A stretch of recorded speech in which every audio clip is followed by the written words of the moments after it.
കൂടുതൽ വാർത്തകളും വീഡിയോകളും കാണാൻ ഈ ചാനൽ സബ്സ്ക്രൈബ് ചെയ്യുക. കൂടെ ബെൽ ബട്ടൺ അമർത്തുക. കടബാധ്യതകൾ നീങ്ങി നമുക്ക് ധനം വരാൻ. കടബാധ്യതകള് എല്ലാവർക്കും ഉണ്ട്. ഇന്ന് കടബാധ്യതകൾ ഇല്ലാത്തവരാരുമില്ല. എല്ലാവർക്കും കടബാധ്യതകളുണ്ട്. ഈ കടബാധ്യതകളൊക്കെ മാറാനായിട്ട് നമ്മൾ ഋണമോചന മംഗല സ്തോത്രമൊക്കെ ജപിക്കാറുണ്ട്. ശ്രീ ശങ്കരാചാര്യരുടെ കനകധാര സ്തോത്രം എല്ലാവരും പാരായണം ചെയ്യാറുണ്ട്. ഇതൊക്കെയാണെങ്കിലും ചിലർക്ക് എത്രയൊക്കെ ധനം ഉണ്ടായാലും, എത്ര ഉയർന്ന ഉദ്യോഗത്തിലാണെങ്കിലും അതൊരു വിധിയാണ്. കടം വീട്ടാൻ ശ്രമിക്കും തോറും കടം കൂടി വരും. ചിലവർ എത്ര ടോപ്പില് ജോലിയിലിരുന്നാലും അവർക്ക് എന്തോ കാരണങ്ങൾ കൊണ്ട് കടം വന്നു ചേരും. മുൻജന്മ പാപം എന്ന് വേണമെങ്കിൽ പറയാം, കടം വന്നു ചേരും. ചിലവര് എത്ര സ്വത്തുണ്ടാവാം, ധാരാളം പണം ഉണ്ടാവാം, എന്നാലും അവർക്ക് കടം വന്നു ചേരും. എങ്ങനെ കടം? ചില ആളുകൾ പറയുന്ന കേട്ടിട്ടുണ്ട്, 5 കോടി രൂപ കടമുണ്ട്, എങ്ങനെ കടം വന്നു എന്ന് അറിയില്ല. വേറെ ഒരു കാര്യം അനാവശ്യമായിട്ട് ചെയ്തിട്ടില്ല, വേറെ ഒന്നും പൈസ മുടക്കിയില്ല, പക്ഷെ കടം വന്നു ചേർന്നു. അപ്പോൾ കടം എന്ന് പറയുന്നത് ഒരു വല്ലാത്തൊരു അവസ്ഥ തന്നെയാണ് നമുക്ക്, അല്ലെ? ഈ കടം വന്ന് ചേർന്ന് കഴിഞ്ഞാൽ 1 ലക്ഷമായാലും 1 രൂപയായാലും 10 ലക്ഷമായാലും 1 കോടിയായാലും 5 കോടിയായാലും കടം തന്നെ. പലരും കടം കൊണ്ട് ജീവിതം അവസാനിപ്പിക്കുന്ന ഒരവസ്ഥ വരെ, ആത്മഹത്യ പ്രവണത വരെ കാണിക്കുന്നുണ്ട്. അപ്പൊ ഈ കടം വീട്ടാൻ ശ്രമിക്കും തോറും അതിങ്ങനെ കൂടി വർദ്ധിച്ചു വരും. അത് നമ്മൾ മൈൻഡ് പവറിലൊക്കെ നമ്മൾ പറയുന്നുണ്ട്, കടം എന്ന വാക്കുകൾ ആവർത്തിക്കും തോറും കടം കൂടി വരും. അതുപോലെ കടത്തെക്കുറിച്ച് ചിന്തിച്ച് വേവലാതിപ്പെടും തോറും കടം കൂടി വരും. അതുപോലെയാണ് കടം വീട്ടാൻ ശ്രമിക്കും തോറും കടം വർദ്ധിച്ച് വരുന്ന ഒരവസ്ഥ നമുക്ക് കാണാൻ സാധിക്കും. അതിന് വേണ്ടിയിട്ട് ധനസ്ഥാനത്ത് നിൽക്കുന്ന 2ാം ഭാവം ആണല്ലോ ധനം. ഇപ്പൊ വ്യാഴൻ 2-ൽ വരുന്നവർക്ക് ഗുണമുണ്ടെന്ന് പറയുന്നത് അതുകൊണ്ടാണ്.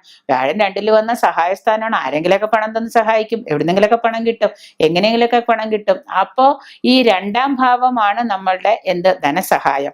ഈ 2ാം ഭാവാധിപന്റെയും 12ാം ഭാവാധിപന്റെയും അനിഷ്ടസ്ഥിതി എന്താണ്? അനിഷ്ടസ്ഥാനത്തുള്ള നിൽപ്പ്. ഈ 2ാം ഭാവാധിപനും 12ാം ഭാവാധിപനും നമുക്ക് സാധാരണക്കാർക്ക് ഇതൊന്നും അറിയില്ലെങ്കിൽ തന്നെയും ഈ 2ാം ഭാവത്തിലും 12ാം ഭാവത്തിലുള്ള ആ ഭാവാധിപൻ ചെന്ന് വേറെ ഒരു അനിഷ്ട സ്ഥാനത്ത് നിൽക്കുകയാണെങ്കിൽ, വേറെ അനിഷ്ട സ്ഥാനത്താണ് നിൽക്കുന്നതെങ്കിൽ പരിഹാരമായിട്ട് ആദ്യം എന്താണ് നമ്മൾ ചെയ്യേണ്ടത്? ഋണമോചന ഗണപതി ഭാവത്തിലുള്ള ഗണപതിയെ ഗണപതി ഭഗവാനെ നമ്മൾ സങ്കല്പിച്ച് പൂജകൾ ചെയ്യണം. ഋണമോചന ഗണപതി എന്ന് പറയുന്ന ഒരു ഗണപതി പ്രതിഷ്ഠയുണ്ട്. അതിനെ സങ്കല്പിച്ച് നമ്മൾ എന്ത് ചെയ്യണം? പൂജ ചെയ്യണം.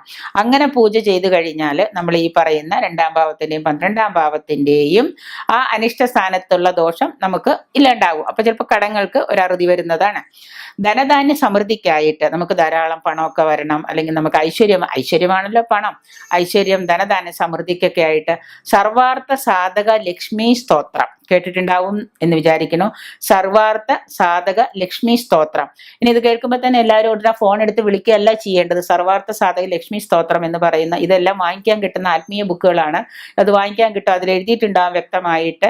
നമ്മളിപ്പോൾ അത് പറയാൻ നിന്ന് കഴിഞ്ഞാൽ ചിലപ്പോൾ ഒരു മണിക്കൂർ അരമണിക്കൂറൊക്കെ ഇതിലിങ്ങനെ പറഞ്ഞു പോകണം.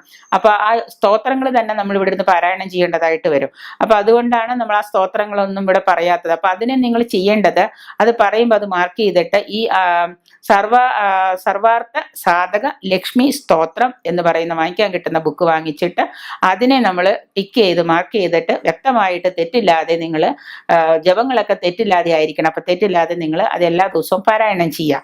അപ്പൊ അങ്ങനെ എല്ലാ ദിവസവും അത് പാരായണം ചെയ്ത് കഴിഞ്ഞാൽ നിത്യവും നമ്മളത് ജപിച്ചു കഴിക്കുകയാണെങ്കിൽ നമുക്ക് ധനധാന്യ സമൃദ്ധി വരും. മാത്രമല്ല എത്രയും പെട്ടെന്ന് 1 വർഷത്തിനുള്ളിൽ നമ്മുടെ കടങ്ങളൊക്കെ മാറി നമുക്കൊരു നല്ല കാലം, ഒരു ഐശ്വര്യ സമ്പത്ത് തന്നെ നമുക്ക് വന്നു ചേരും. അതങ്ങനെ നിത്യം ജപിക്കുന്നത് ഏറെ പ്രയോജനപ്രദവും കൂടിയാണ്.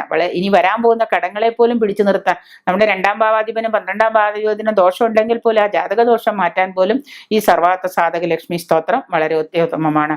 മാത്രമല്ല ഇതോടൊപ്പം തന്നെ വിധിപ്രകാരം ഞാൻ ഈ വിധിപ്രകാരം എന്ന് പറയുമ്പോൾ എല്ലാവരും വിചാരിക്കുന്നത് എന്താ വിധിപ്രകാരം എന്ന് പറഞ്ഞാൽ പല മാർക്കറ്റുകളിലും പല സ്ഥലങ്ങളിലും നമുക്ക് യന്ത്രങ്ങളൊക്കെ വാങ്ങിക്കാൻ കിട്ടും. നമ്മൾ യന്ത്രങ്ങള് വളരെ ഭംഗിയായിട്ട് ഒരു വ്യക്തിയുടെ ആവശ്യം എന്താണോ, ആ വ്യക്തിയുടെ ദുരിതം എന്താണോ അത് കണ്ട് അതിനെ നമ്മൾ പൂജയോ വഴിപാടോ ചെയ്യുന്നതിനോടൊപ്പം അത് യഥാവിധി എഴുതി സംഭവിച്ച് ആ വ്യക്തിക്ക് കൊടുക്കുകയാണ് ചെയ്യേണ്ടത്. അപ്പൊ വിധിപ്രകാരം തയ്യാറാക്കിയ ഋണമോചന യന്ത്രം, കടം തീരാനുള്ള യന്ത്രം.